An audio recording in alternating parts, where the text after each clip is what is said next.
بسم اللہ الرحمن الرحیم۔ السلام علیکم۔ سیکنڈ ایئر ہم نے کل تشکیل پاکستان اس کا مطالعہ مکمل کیا۔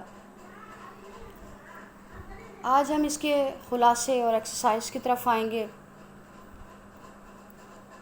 تو اس میں آپ نے خیال رکھنا ہے، چونکہ ایک تاریخی سبق ہے، واقعات کا خیال رکھو گے، اس کی ترتیب کا خیال رکھو گے، مصنف نے جس انداز میں جو بات کی اسی طرح آپ نے پیراگراف بناتے جانے ہیں، اور یہاں پر کچھ واضح الفاظ کیے گئے ہیں، اسی طرح آپ نے ان کو پرومیننٹ کرتے جانا ہے۔ تو آغاز میں چند ایک الفاظ مارکر سے بولڈ کر دو گے، اس کے بعد پھر جو واقعات ہوئے اس میں فرائضی تحریک کا نام آتا ہے۔ تو اسی طرح آپ لوگ خود دیکھ لیں گے کہ آپ کے رجسٹر پر 8 سے 10 جو ہے سطور پر مشتمل ایک پیراگراف ہونا چاہیے۔ اس کے بعد جب ایک ٹاپک کا اختتام ہو جائے تو دوسرے ٹاپک کے لیے آپ نے پھر نیا اقتباس شروع کرنا ہے اور اس میں ایک آدھ الفاظ پرومیننٹ کر لینے ہیں۔ اسی طرح آپ نے الفاظ کو نمایاں کرنے کی بھرمار نہیں کر دینی، بلکہ چند ایک الفاظ جو ہے آپ کے ایک صفحے پر بولڈ ہونے چاہیے۔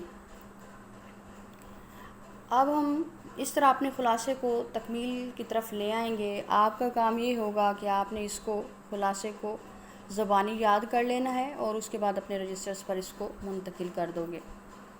اب ہم آتے ہیں تشکیل پاکستان اس سبق کی تشریح کی طرف۔ اس کا انداز کلاس میں آپ کو بتایا جا چکا ہے۔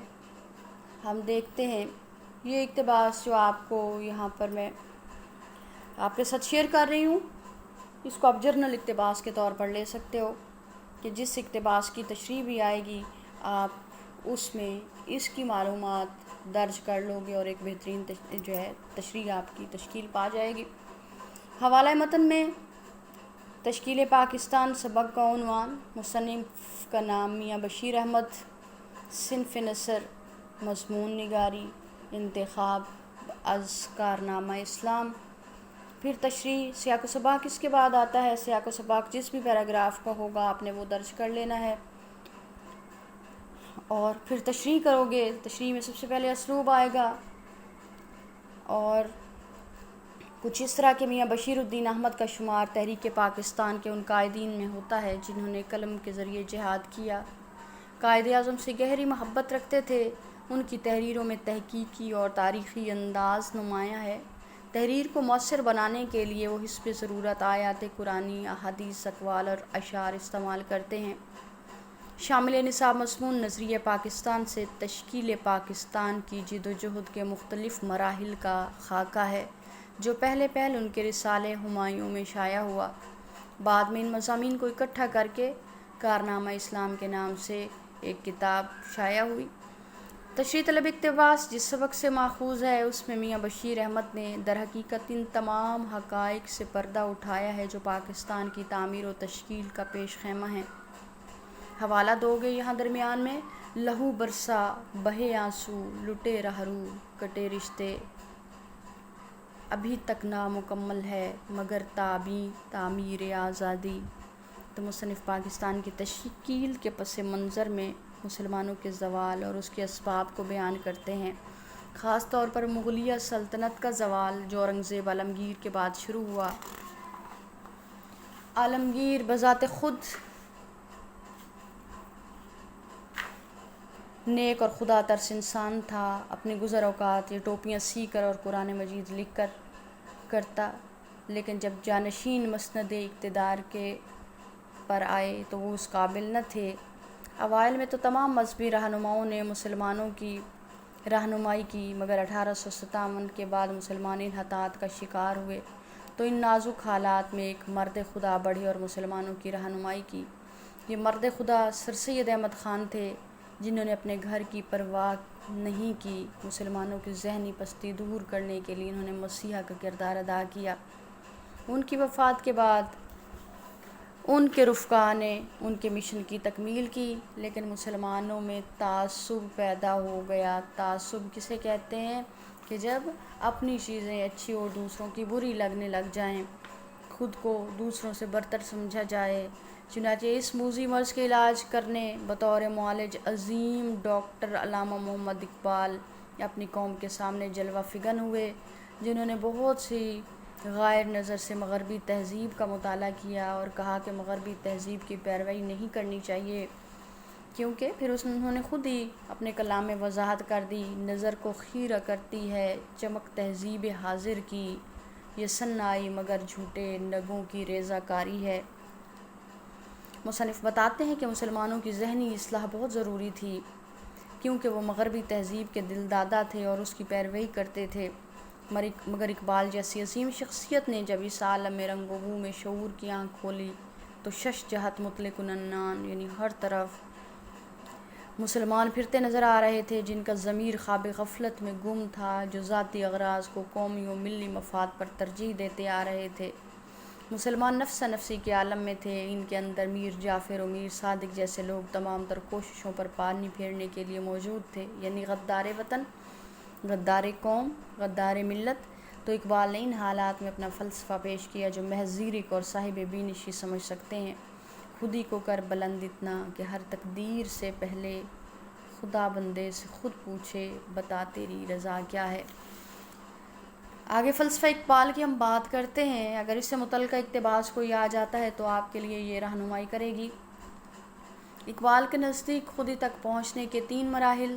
سب سے پہلے مرحلہ اطاعت الہی کہ سر تسلیم خم ہے جو مزاج یار میں آئے، کہ ہر بات میں اللہ پاک کے سامنے جو ہے اپنی اطاعت ظاہر کی جائے۔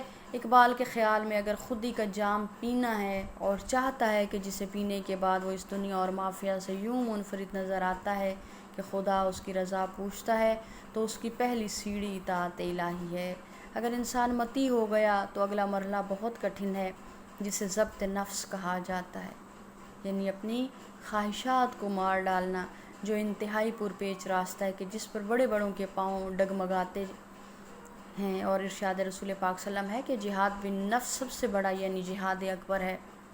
اگر کوئی یہ مرحلہ طے کر لیتا ہے تو پھر اسے خدا کے انعام و اکرام اور معجزات عطا ہوتے ہیں، اور وہ نیابت الہی ہے، یعنی وہ خود کو خدا کا نائب تصور کرتا ہے اور خدا کا نائب بن جاتا ہے اور خود کو پہچان لیتا ہے، اور یوں وہ اپنے رب کو پہچان لیتا ہے، کیونکہ جس نے خود کو پہچانا اس نے اپنے رب کو پہچانا۔ لیکن ان 3 مراحل کے لیے پہلے منزل کا تعین لازمی ہے،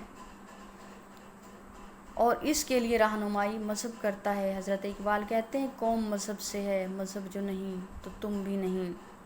دیگر حوالہ جات آپ کی رہنمائی کے لیے یہاں میں درج کر دیتی ہوں کہ جہاں آپ کو تشریح کے لیے ان کی ضرورت پڑے گی ان کو استعمال میں لے کر آؤ گے۔ یہ ایک سجدہ جسے تو گراں سمجھتا ہے، 1000 سجدوں سے دیتا ہے آدمی کو نجات۔ وہ زمانے میں معزز تھے مسلمان ہو کر، اور تم خوار ہوئے تارک قرآن ہو کر۔ یا پھر ہر لحظہ ہے مومن کی نئی شان نئی آن، گفتار میں کردار میں اللہ کی برہان۔ قہاریو غفاریو قدوسیو جبروت، یہ 4 عناصر ہوں تو بنتا ہے مسلمان۔ تندی باد مخالف سے نہ گھبرائے عقاب، یہ تو چلتی ہے تجھے اونچا اڑانے کے لیے۔ یا پھر ادھر آ ستمگر ہنر آزمائیں، تو تیر آزما ہم جگر آزمائیں۔ یا قائد اعظم کا قول کہ پاکستان کا وجود اسی دن عمل میں آ گیا تھا جس دن ہندوستان میں پہلے شخص نے اسلام قبول کیا تھا۔ ایک اور جگہ پر وہ فرماتے ہیں ہم نے پاکستان کا مطالبہ ایک سرزمین کا ٹکڑا حاصل کرنے کے لیے نہیں کیا تھا، بلکہ ہم ایک ایسی تجربہ گاہ چاہتے تھے جہاں ہم اسلامی اصولوں پر عمل کر سکیں۔ تو اس تشریحات کے حوالے سے آپ لوگوں نے اپنی تشریحات کو مضبوط کرنا ہے۔ فی الحال آپ کا کام اتنا ہے کہ خلاصہ اور یہ جو مثالی اقتباس آپ کے سامنے موجود ہے اس کو اچھے انداز میں تیار کر لیں گے۔ اللہ حافظ۔